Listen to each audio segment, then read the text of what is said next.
Welcome to another fabulous episode of My Orgasmic Life. I'm your hostess with the mostest, Gaia Morrissette. And today's episode is brought to you by ticklelife. Okay, so this is very exciting.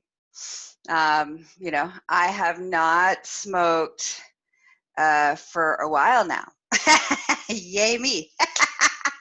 So let's see. Today's the 11th. I quit smoking on July 4th. So that's almost 40 days without a cigarette.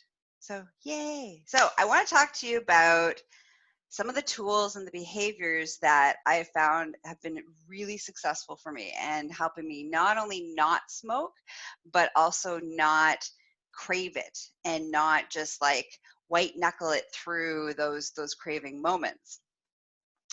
So first of all, I've done a bunch of shows of the journey around whether we're talking about quitting smoking, whether we're talking about any kind of addictive personality, any kind of behavior, long-term behavior change that we want to have. I've done a whole bunch of shows around that. So please go listen to those because there's really important pieces in each one of those. Today's show, I really want to focus on the actions that I changed and why I changed those. And often what happens when we are trying to break a habit is we need to replace that habit with something that serves us better. So there's no point in quitting smoking if you're just going to become addicted to Skittles. Because on one hand, you're not smoking. On the other hand, you're now, consuming large amounts of sugar, refined sugar, which is also just as addictive. They say actually even more addictive. So it's really important, a couple of different things. When I was trying to figure out, okay, why do I smoke? What is the motivator? Why am I smoking in this moment? So that was the first question. So this is why I started going on this adventure. All right. So the first question was, why do I want to smoke right now? Every time a craving would come on, what is it that I would like? Why do I want to smoke? So there's certain things that I did when I smoked. In between sessions with clients, I would go have a smoke. When I was lounging at the nudist resort, I smoked a lot. When I was having bonfires, I would smoke a lot.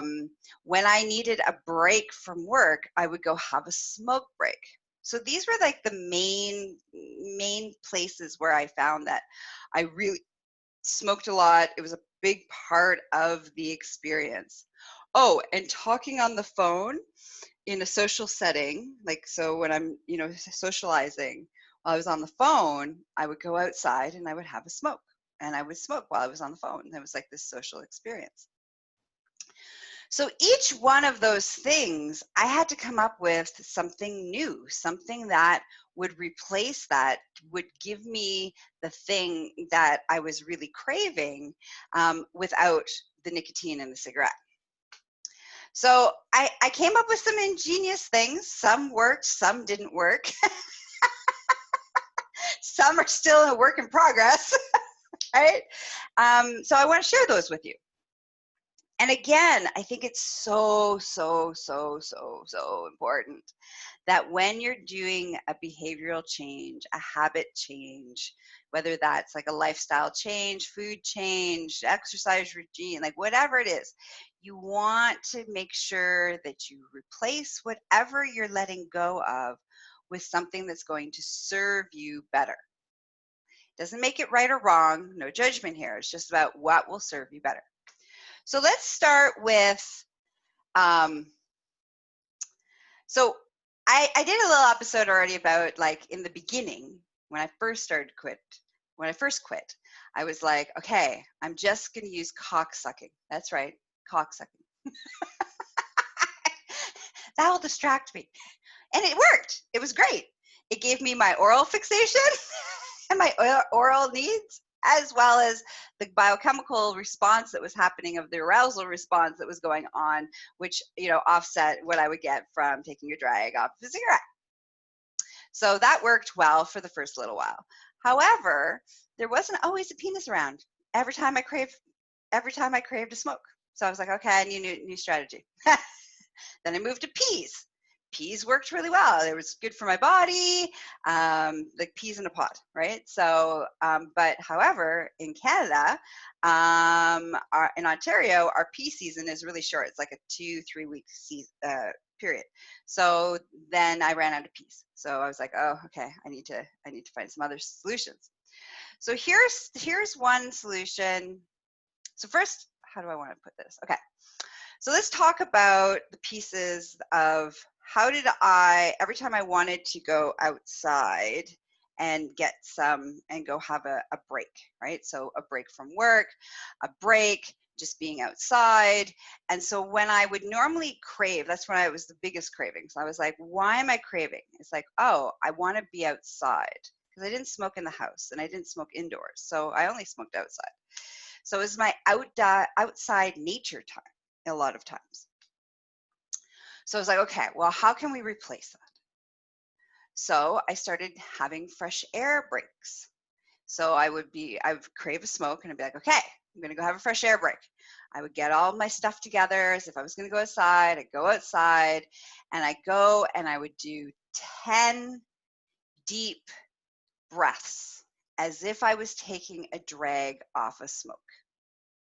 So that breathing would look very much like, and if I needed to, I might even put my hand, depending how intense the craving was, I might even put my hands as if I was pretending like I was holding a cigarette and put my fingers to my mouth to take a deep drag in and exhale. And I would do 10 of those. Surprisingly, that seemed to I felt satisfied. I got this deep relaxation breathing. I got to be outside in nature, and that really curbed my cravings. So now when I really crave that, I'll check in. I'll be like, okay, what's going on? And I'll be like, oh, I haven't been outside. I need a fresh air break. And I'll go and I'll do that. So that was really helpful. I found that one I still use. Orgasm, obviously, going and whacking off, that was really beneficial, still is sometimes, depending on, I tend to pull out orgasms, sex, oral sex now as the big guns. Literally and figuratively. When I'm like, really, really, really craving, and I've done all of my other tools and I just can't seem to curb the craving, I utilize that. I save that one. All right. Okay. The next one is the lounging piece. And so lounging outside all day, especially out at the nudist resort, that's where I would do a lot of smoking. And so what I've found I have a couple of different things that help me. I play my video game while I'm out there. When I feel like I want to have a cigarette while I'm in the lounger, I'll pull out my video game. Coloring also will help to distract me because I'm doing something with my hands. So I'll do some coloring while I'm out at the lounging.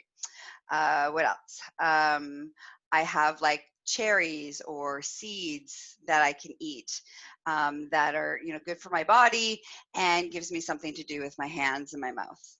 That's some of the other ways that are helpful. I have a fancy drink. So whether that's a smoothie, whether that's some gourmet tea that I've made that's iced, and I drink it in my outdoor mug. So, no bugs get into it, but that also putting something in my mouth and consuming something helps with the craving and the oral fixation. And sometimes this is usually where I find the most intensity of the cravings happen is when I'm usually lounging.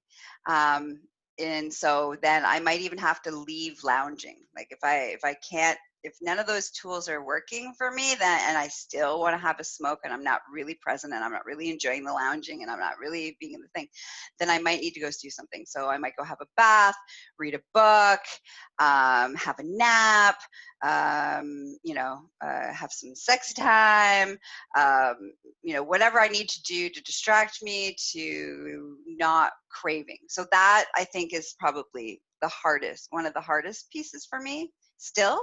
And eventually I'm sure that, that won't be a thing anymore. Okay, so we covered lounging, breaks. Okay, fire. The fire has been a very fascinating and interesting one. So again, what is it about the fire? Like, why do I need to smoke around a fire? And so I asked the question, like, what is this? Why do I want to smoke around the fire? One, it's habit, but two, like, what else is there? Well, when I was a kid, my mother had a very interesting relationship with smoking. So sometimes she smoked, but most of the time she didn't smoke. But one of the times that she consistently smoked was when we went camping. And I remember her making these tinfoil ashtrays, and she would smoke around the fire. She would smoke while we played games, while we were camping. She'd smoke while we had this bonding time. So this was like, so the fire is about this interactive bonding experience. And my experience with that as a small kid was that you smoked while you bonded. That's what my mother did. So that must be what you do. And so I integrated that into my smoking career. For the 33 years that I smoked, that's how I moved with it. It was like smoking was a bonding experience. Smoking was a time when we socialized, and that's when you smoke. So the first couple fires were really rough. I was like, okay, so I'm going to keep myself busy. So the first fire, we roasted some wieners, which was great. And then, I have like these jumbo marshmallows that I usually eat. And I usually only have one, because if you have more than one marshmallow, it makes your stomach feel very sick. I found that out the hard way. So the first fire, I roasted one marshmallow, but then I'm like, oh, I want to smoke. And so I was like, oh, no. So I was like, okay, I'll roast another marshmallow. So I roasted a second marshmallow, and then I ate that marshmallow. And then I'm like, oh, I want to smoke. So I was like, okay, I'll roast another marshmallow. And, because while I was roasting the marshmallow, I was preoccupied. I was worried. I was making sure I was concentrating on, getting the perfect golden brown marshmallow that was, even cooked and melted evenly through and not on fire. And like, there's a lot of, there's a lot of skill set goes into creating the perfect roasted marshmallow. So I didn't have to worry about like smoking. That was not important. However, I had a very bad belly ache. I was very, very sick. It was not a good plan. So I was like, okay, let's try something new. So the next fire I have, I'm like, okay, what if I cook over the fire? Like, that'll give me like a long period of time of being like concentrating on something other than, wanting to have a cigarette. So I'm like, all right, I'll cook over the fire. So my partner, he made up the fire and we hadn't used the grill on our fire pit in a very, very long time. And so there was all these variables. And so needless to say, it was quite hectic. The burgers, half of them were burnt, half of them were raw. Half of them fell into the fire. The grill didn't really sit on things. So I had to like jimmy up a log to even it out. And because I have all sorts of allergies, I'm allergic to dairy and gluten. There's two different kinds of burgers on the grill, one that my partner could have, and, my special ones that were gluten-free, dairy-free, happy, grass-fed, organic, burgers. So I had two spatulas, keeping them separate, flames going everywhere. And so it was great for adrenaline production, because I am a little bit of an adrenaline junkie. So, that was good. But it didn't really give the feel of like, this is a nice, relaxing Zen fire, which is why I'm having a fire, is for this nice Zen experience. So I'm like, all right, well, that didn't work. All right, fail. We got to come up with something new. All right. So I'm like, all right, what can I do? What can I do? So I'm like, all right, I'm going to go collect sticks. This will give me something to do. And it was like, in this moment, I was like, oh, that's why people are always playing with the fire. They're always like playing with the fire, adding stuff to the fire. And I was like, leave the fire be, let it be. And now I understood why. So I went and I would collect all of my sticks, like this big bundle of sticks all over the lawn and all over the yard. And then I would put the sticks next to my chair. And every time I had the craving of wanting to have a smoke, I would pick up a stick. And I would, because I'm magical, I would also put in my intention. So I would put into the stick what I wanted to let go of, right? So I want to let go of this craving of smoking, which was a popular one. So I would then throw it in the fire and then wait for it to catch on fire. And then it would catch on fire, and then I would watch it, and that would entertain me until the next time.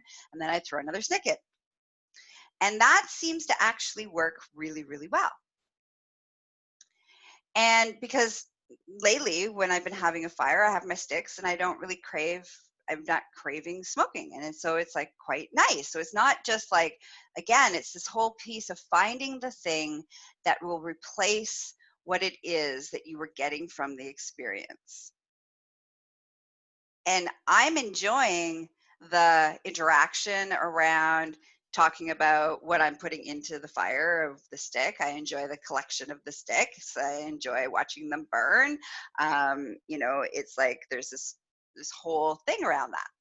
And so it's really interesting that I was invited to do a social distancing fire at friends of ours.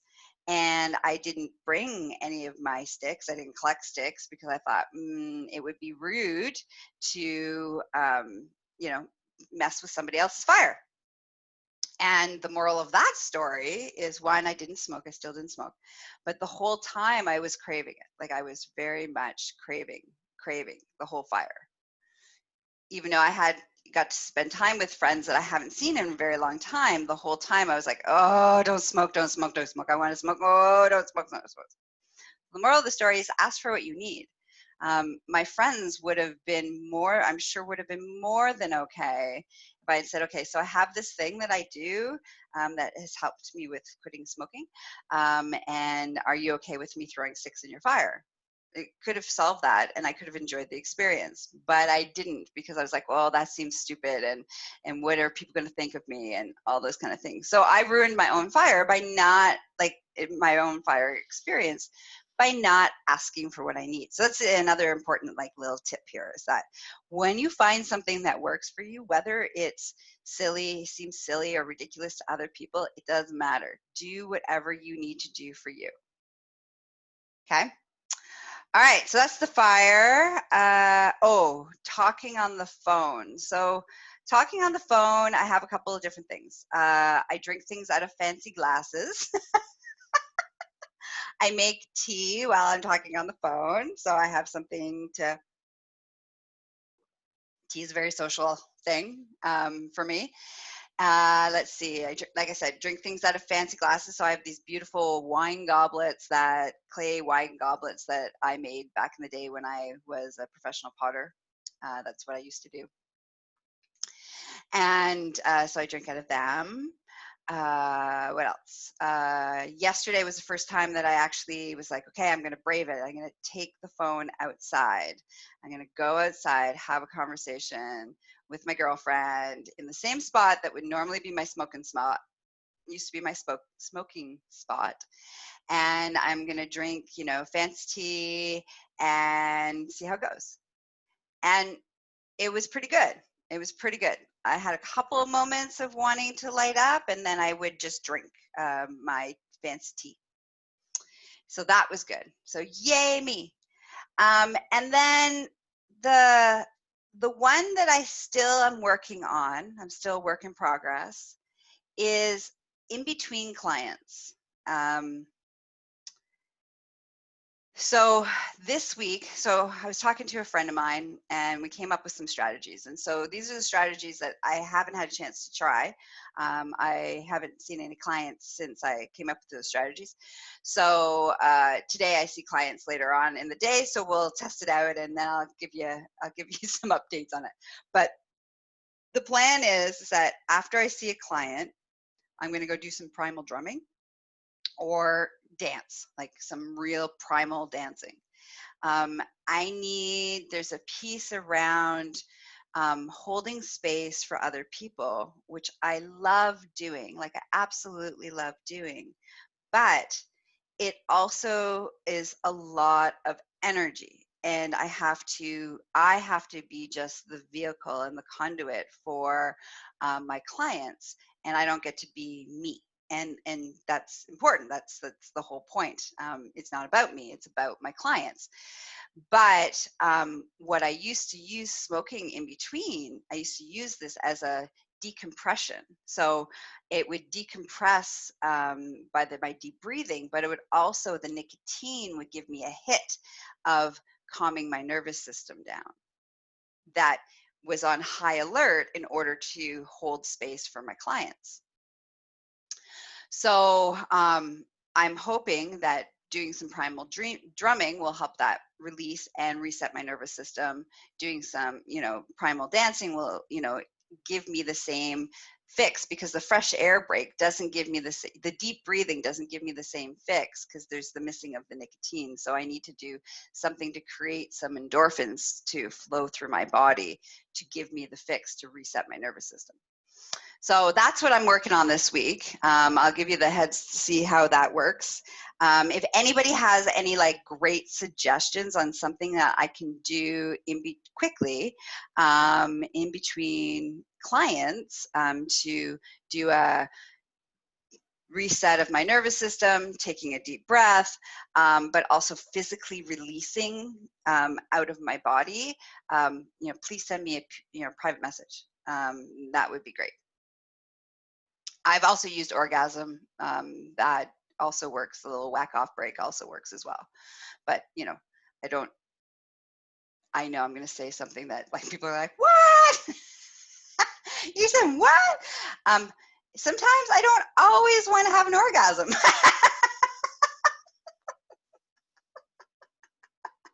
I know. I can't even believe it came out of my mouth.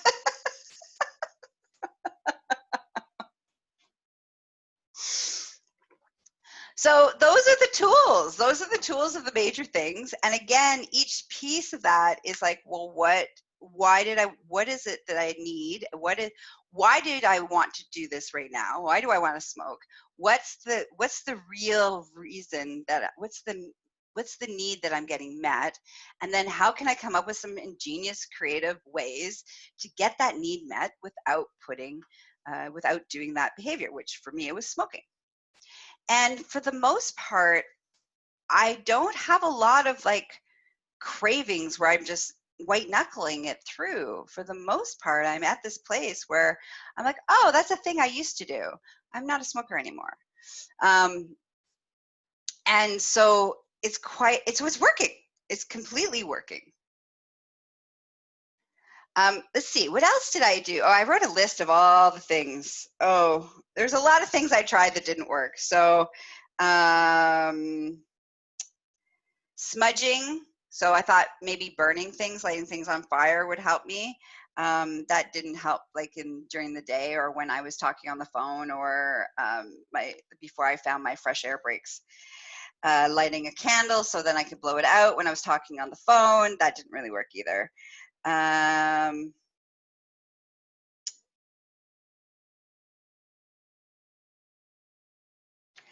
did a lot of stuff, support stuff. So this is really important too.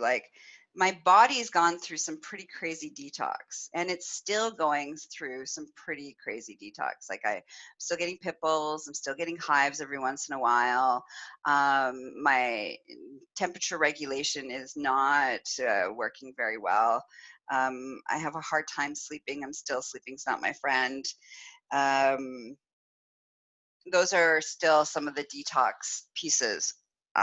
My body still is kind of sore and achy and stuff. So there's some, my body is really detoxing. It's like each level and layer that, let's be honest, I mean, 33 years of putting, tobacco into my system, that's going to take a little while to get out of my system completely and for everything to course correct. So, but there's some things that I have done to help. So the one problem is my metabolism is slowed down, which is what happens when we quit smoking.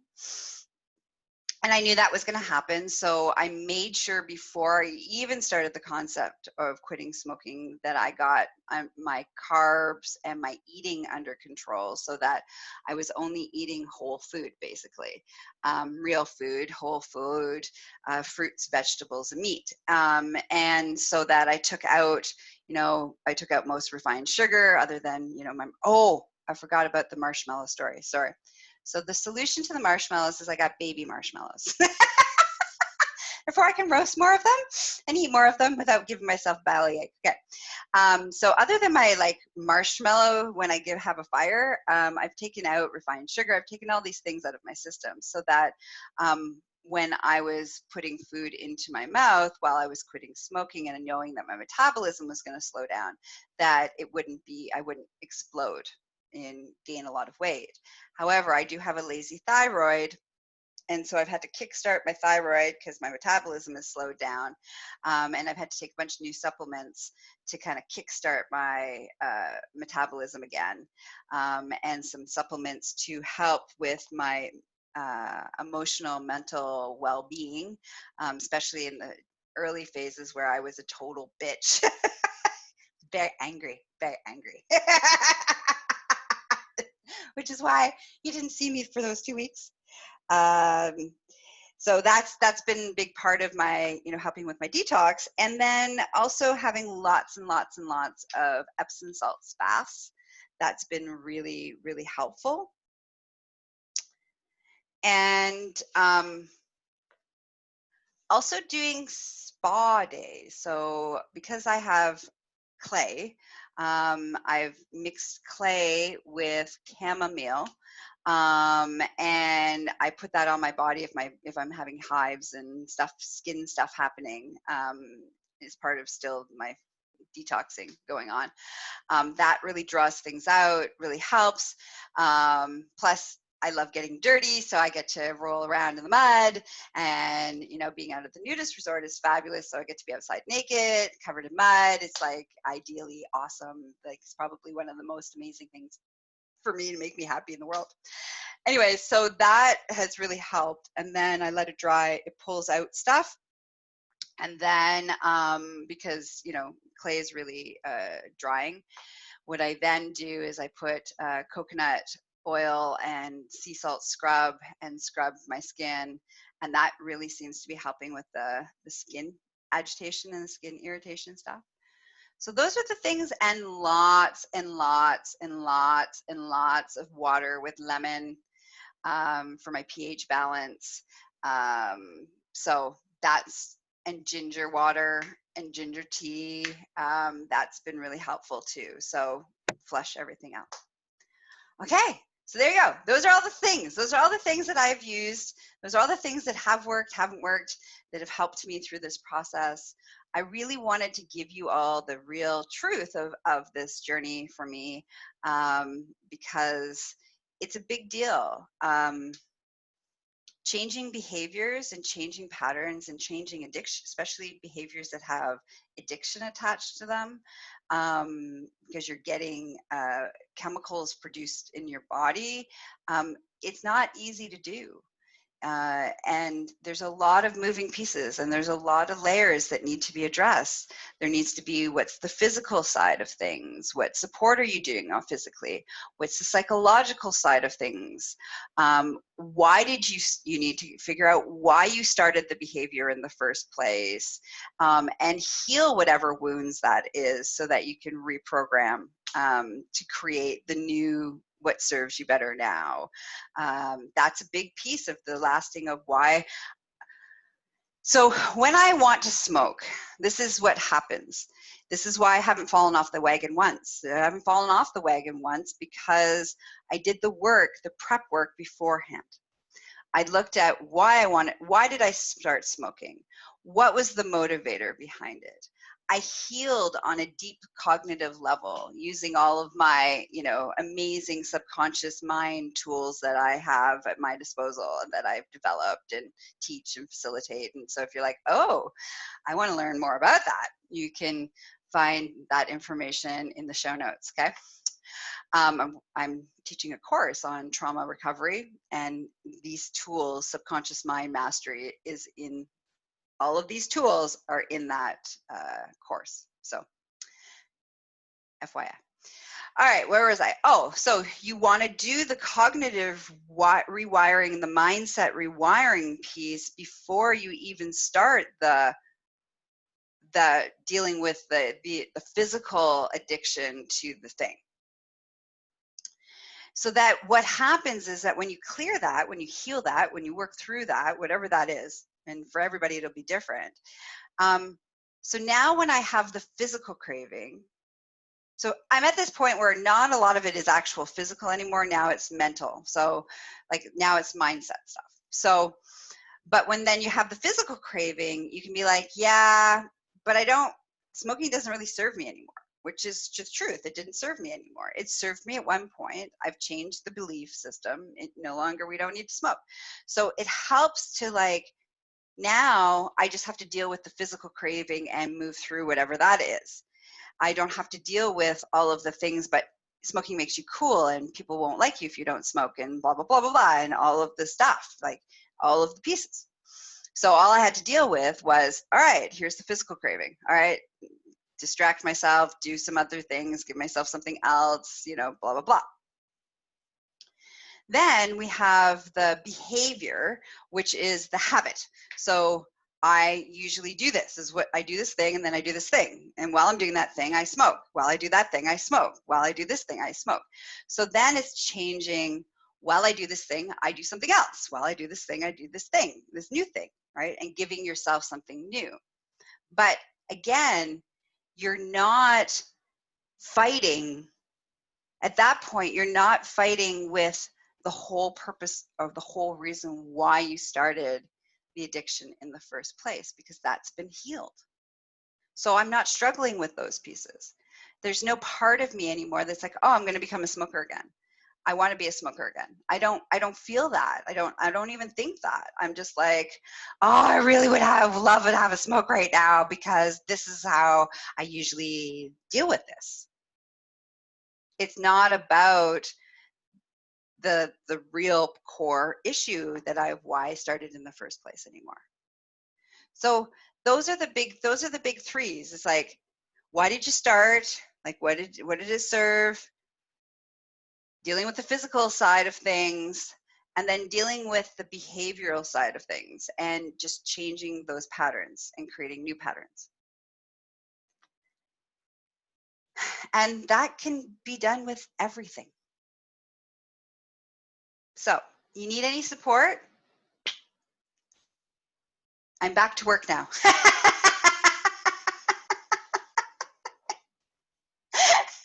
I'm no longer bitchy, which makes all my clients very happy.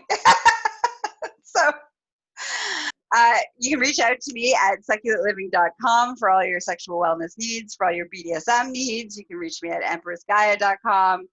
And don't forget to follow the podcast, My Orgasmic Life. If you're looking for another interesting podcast, I'm the host of Ticklelife's podcast. So that's also a very cool podcast. And then lastly, and this is interesting, I lovingly invite you to help support the overhaul costs of running this podcast by joining Patreon. And I've created a lot of bonuses for you and great content. So you're getting all this cool extra stuff that only my Patreon people get from me, and ways engaging and interacting with me. But let's be honest, like, taking the time to create this podcast is time consuming and also financially expensive. And so if you enjoy this, if you're getting great value out of what I show up for, you guys, then please support me in return. Okay. All right. That's it. That's all. I love yous. Mwah. I'll see you on the next episode. Bye-bye.